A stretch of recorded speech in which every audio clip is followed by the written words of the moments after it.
అవును. ఇప్పుడు జనాలు ఎక్కువగా ఏది కోరుకుంటున్నారంటే అందరికి అవసరమైనటువంటిది ఏదుందంటే విద్య, వైద్యం అనేది మోస్ట్ ఇంపార్టెంట్‌గా అందరూ అదే కావాలని కోరుకుంటారు. అవును. మీరు ఆల్రెడీ వైద్యం అనే వృత్తిలో ఉన్నారు. అవును. అంత కష్టపడి చదువుకొని వైద్యాన్ని అంటే మీరు ఫ్రీగా ఇవ్వటంలో ఏదైనా చేయూతనందించే విషయంలో ఉన్నారా? నేను విద్యార్థి నాయకుడిగా ఉన్నప్పుడు, తర్వాత వైద్యునిగా వచ్చినప్పుడు కూడా చాలా మెడికల్ క్యాంప్స్ కండక్ట్ చేసేది మేము. స్లమ్స్‌లలో మెడికల్ క్యాంప్స్ కండక్ట్ చేసేది. స్కూల్స్‌లలో హెల్త్ చెకప్స్ క్యాంప్స్ చేసేది.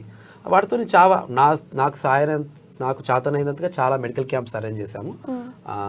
వాటితోని కూడా చాలా సంతృప్తి ఇచ్చింది మాకు ఆ విషయాలు. ఇప్పుడు మీరు ఏదైతే హాస్పిటల్‌లో వైద్యం అందిస్తున్నారో అందులో ఏమైనా ఫ్రీ ఫెసిలిటీ ప్రొవైడ్ చేయడం ఉందా? ఏదైనా వైద్యానికి అయితే సంబంధించి? మేము చేసేది వేరే హాస్పిటల్లో మేము వర్క్ చేస్తాము. సో ఫ్రీ అనే దానికన్నా మేము ఎట్లా చూస్తామంటే వచ్చిన రోగులకు వాళ్ళ ఆర్థిక పరిస్థితులను బట్టి బిల్లులలో దానిలో చాలా సహాయ సహకారాలు అందిస్తుంటాం.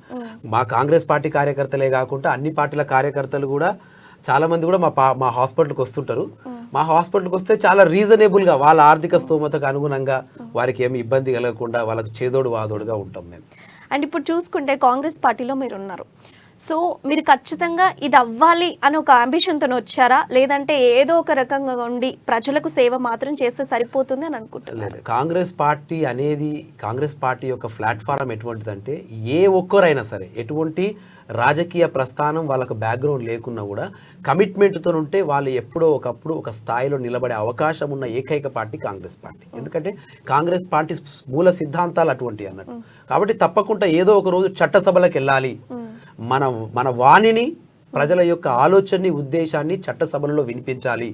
చదువుకున్న వాళ్ళు ఒక వైద్యునిగా, చదువుకున్న వ్యక్తిగా ప్రజలతో మమేకమయ్యే అవకాశం ఒక వైద్యునిగా నాకు ఎంతో ఉంటుంది.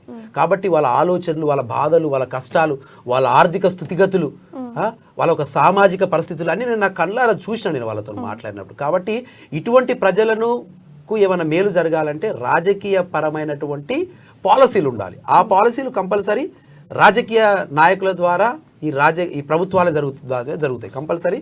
నా ఆలోచన ఏంటంటే ఎప్పటికైనా కాదు, అతి తొందరగా, వీలైనంత తొందరగా ఏ రోజు పార్టీ అవకాశం ఇచ్చినా చట్టసభల్లోకి వెళ్ళి ప్రజల యొక్క సమస్యలను అక్కడ ప్రస్తావించి వాటికి తగ్గట్టుగా సొల్యూషన్ తీసుకొచ్చి వాళ్ళకి తగిన ఒక పాలసీలు, నిర్ణయాలు చేపట్టడంలో ఒక ప్రధాన భూమిక పోషించాలనేదే నా యొక్క కోరిక.